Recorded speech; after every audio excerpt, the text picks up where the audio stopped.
You know, Nick Wright's going to disagree with me a lot today via the Cowherd Global Satellite Network. So, okay, there's two ways to go. First of all, you love Harden. I was a reluctant James Harden fan. I am now all in on him.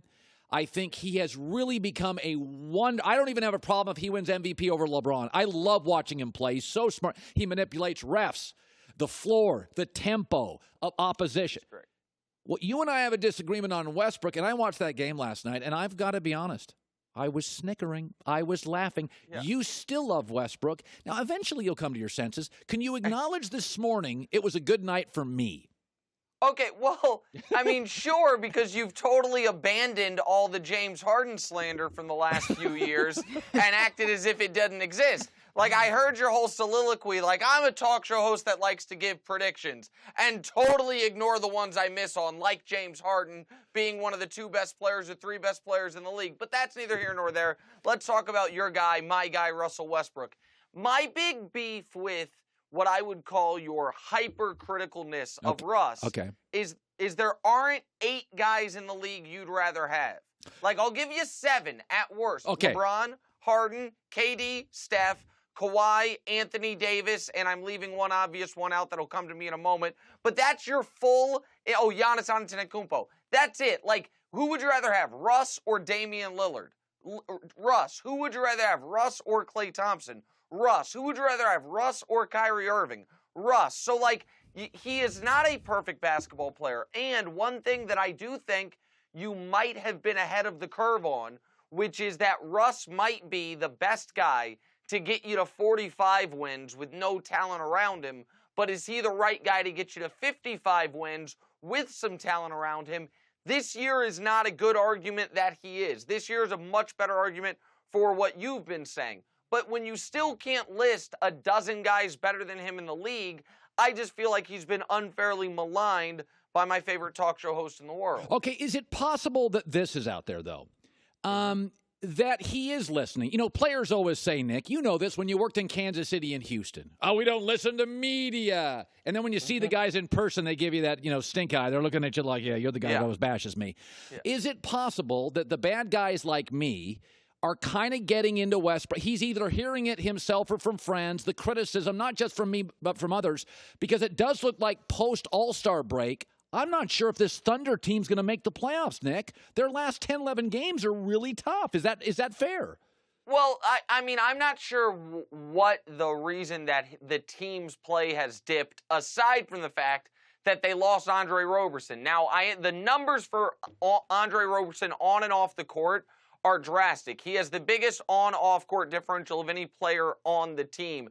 They are over 14 points per 100 possessions better with than without him. Their defense went from a top 5 defense pre his injury to a bottom 12 defense post his injury. But the reason that I don't think you can let the Thunder off the hook is he's their 5th best guy. You've got to be able to lose your 5th best guy. You've got to be able to lose the guy that everyone looked at as the weak link of your starting lineup and not have it fall apart. You were texting me, or what I would call text heckling me last night during the game. And you did, unfortunately, raise what I think is a fair point, which is 65 games in, Russ and Paul George don't seem to have a ton of chemistry. And that does fall on the best player, and the best player of those two is Russ. So I think some of your criticism has been proven out. Now, all of it being proven out, I think you're a couple weeks away from preferring Jeremy Lamb over Russell Westbrook. So like that, I won't go that far. But some of this, Russ not playing well with others, does appear to have at least a kernel of truth to it. Now, my favorite point guard in the league forever has been Chris Paul. I'm not saying he's the most gifted, but he goes to the completely dysfunctional. Even the owner was dysfunctional or worse in Clipperland. So he's with the Pelicans. One year he makes him a 3 seed. He leaves, even with Anthony Davis, haven't done squat. Goes to the completely embarrassing Clippers. They're a mess. And you know what? He didn't win as much as everybody else wanted, but they were won 3 different playoff series and were a viable team we talked about. He leaves. Blake Griffin's numbers down. DeAndre Jordan's numbers down. And Chris Paul has worked beautifully with James Harden.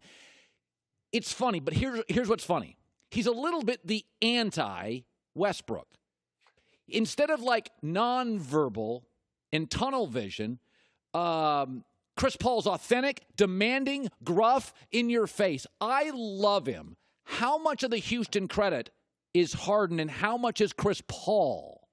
Well, listen, none of this is possible without James Harden. He's going to win the MVP this year. He has an argument he should have won it over the person that did win it 2 of the last 3 years.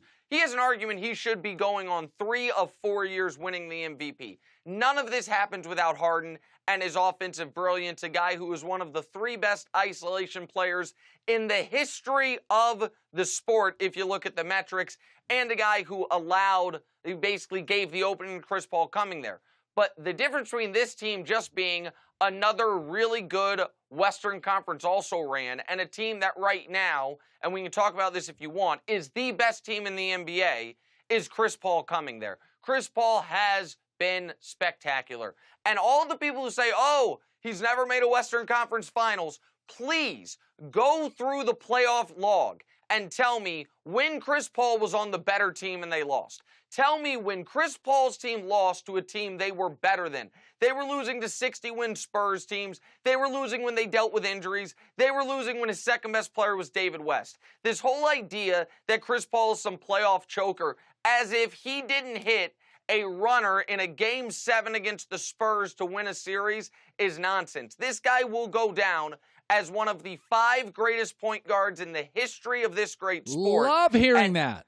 And now what you've got in Houston, Colin, I mean, just tell me, if you're building a modern NBA basketball team in 2018, here's what you want. You want shooting. Houston's got that in droves. You want rim protection. They've got that with Clint Capella. You want perimeter defense. They've got that with Trevor Ariza and Luke Richard and Bahamute. You want scoring off the bench. They've got that in 6th man of the year, Eric Gordon. You want elite point guard play as much as possible. They've got that for 48 minutes a night with Harden and Paul. And you want some toughness. Not Zaza Pachulia nonsense, but some real toughness. They've got that with Nene Hilario and PJ Tucker. My guy, Daryl Morey, deserves a ton of credit for how he has built this team. And unlike Golden State, which does have some but the perimeter scoring, but the age of some of their role players, there are no buts with Houston. Now, Golden State's overwhelming talent might overcome that, but this is a perfectly built 2018 basketball team, and it's got the maybe unanimous MVP.